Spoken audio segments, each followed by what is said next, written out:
today, the latest monthly payroll report came out for July and was a barn burner. I think they added 528,000 new jobs. It was a 5-month high in terms of jobs being added for the month, but it was a 6 sigma beat. So just to talk about sort of, extremes, this is about as extreme as you can get in terms of an outperformance here versus expectations. But the real, and I looked at that and said, I just can't believe that. And the reason why I had that sort of instinctive reaction to it was for all the reasons that you just mentioned there, Lance, and that we've been talking about in this program. Demand destruction has really been kicking in a lot over the past couple of months, in terms of prices getting so high that consumer, purchasing is beginning to decline for, in a lot of different channels. We're seeing the margin contraction that's going on as corporations are getting squeezed between that diminishing demand and the rising cost of capital and all this stuff that we've talked about here, right? Like you and I can put together a long list of what I like to call the parade of horribles in terms of how this economy is slowing, how consumers are suffering, and how corporations are now increasingly suffering. So to see just this dramatic beat in jobs that suggests that we have this incredibly robust economy, when at the same time, the Fed is out there, like they've declared war on jobs. Right. Jerome Powell has been very clear about that for months now, right? So this just sort of flies in the face of what we're seeing in our own eyes with the rest of the economy, right? It's like the weatherman telling you sunny skies when you're watching the rain and lightning outside your window, right?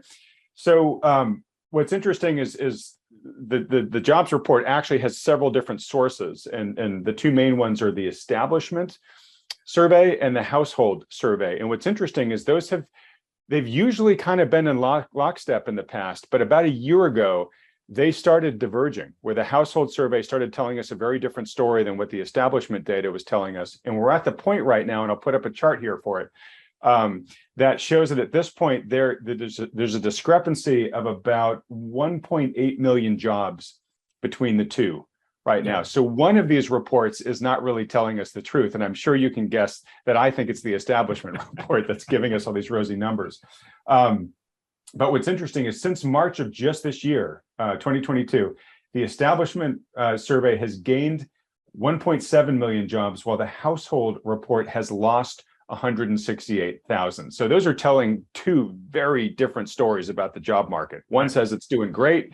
The other says, no, it's actually getting pretty weak. Whether you look at whichever one of these you look at, though, they both tell a similar story, which is that the economy is losing full-time jobs. So that's not good. The amount of full-time jobs as measured by both surveys has gone down. The amount of part-time jobs has gone down in the household survey, hasn't quite gone down yet in the establishment survey. But what they also both agree on is that workers working multiple jobs is going up a lot. And that's really seems to be what's making up the vast amount of this amazing jobs report number. Is it's jobs that are being worked, but multiple jobs are being worked by individuals, which is not really a good sign of a healthy economy. It means that these people have to go out and get multiple jobs just to make ends meet. Sure. So, what I take from this is sort of two things. One, it's more of that data where it just feels like we're trying to be being sold that everything's awesome when it's not. Oh, look at what a great economy we have. We've got over 500,000 new jobs added this past month, right?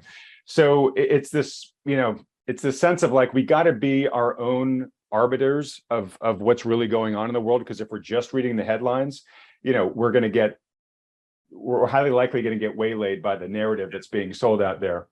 But the second one is what you said earlier, which is this is taking away a report like this takes tremendous amount of pressure off the Fed to stop its tightening regime, right? The Feds can say, look, if inflation is so hot and unemployment is so low, I've got all the air cover in the world to keep hiking here, right? So those people that are betting on a pivot, to me, this data says the Fed is not it's pushing the pivot date way out if this is the type of data that the Fed is having to react to. So what do you think about all this? Well, no, I think it's very interesting. I mean, it's always interesting, especially when you're here, throw some foil on your head for a minute, right? because, we're about to get into midterm election cycle. And the worst thing that can happen for a president that's in office is to have a bunch of really bad employment data. So, going into midterm election, all of a sudden you have a lot of job losses. That's, you've already got a bad economy and high inflation. So that doesn't bode well for you. And again, this is a very suspicious gap. And I'm sure there is a completely logical explanation why there's this massive jobs gap that has magically exposed itself over the last several months heading into the midterm elections. But it's there nonetheless. And now what'll happen is all this data after the midterm elections, we'll get into next year. And then very quietly, we'll come back and we'll announce, we've revised the employment report for the last 2 years, right? And so those would be these big job adjustments. Nobody pays attention to the revisions, right? Nobody pays attention to them. But you'll see all of a sudden that, jobs growth wasn't nearly as strong as we thought in the summer of 2022, which would jive with what's going on with the rest of the economy, right?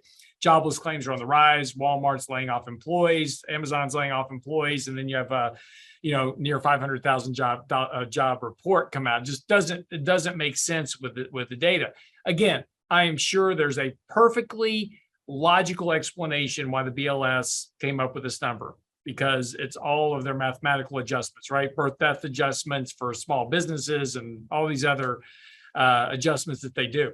I've done a lot of studies on employment data going back through history. And, I could really make the BLS's job a whole lot easier.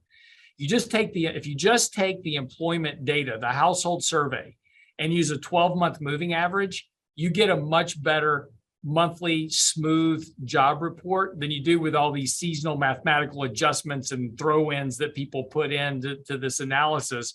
Your numbers become a lot more reasonable relative to what the household survey is actually telling you. So again, it's just, why are you making things so complicated by having all these mathematical adjustments when you could just use a 12-month average, which is exactly doing the same thing? I mean, the whole reason we adjust this data is to smooth it out over the course of the months, right? Because we have seasonal hiring for Christmas, we've got seasonal hiring for summer, we've got these big spikes of job gains and job losses. Everybody goes back to school, so everybody has to quit their job. A 12-month moving average will smooth all that out for you and give you just as reasonable a number as all these other BLS adjustments do it. But that's just where it is. You have this very consternated look on your face. Yeah, because I was furiously trying to find on my computer here that chart, because somebody did that earlier. I'll try to find that and superimpose it on the screen here if I can find it after we talk here. But they did that. They smoothed it out. And if you look at the household survey,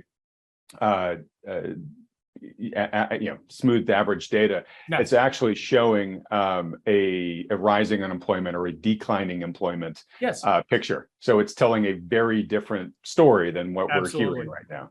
Absolutely. Yeah. And the household survey is what counts. Nobody pays attention to the household survey, but that's the survey. That's the people they called and said, Adam, are you working? Have you been working? How many jobs are you working? Blah, blah, blah. That's the survey.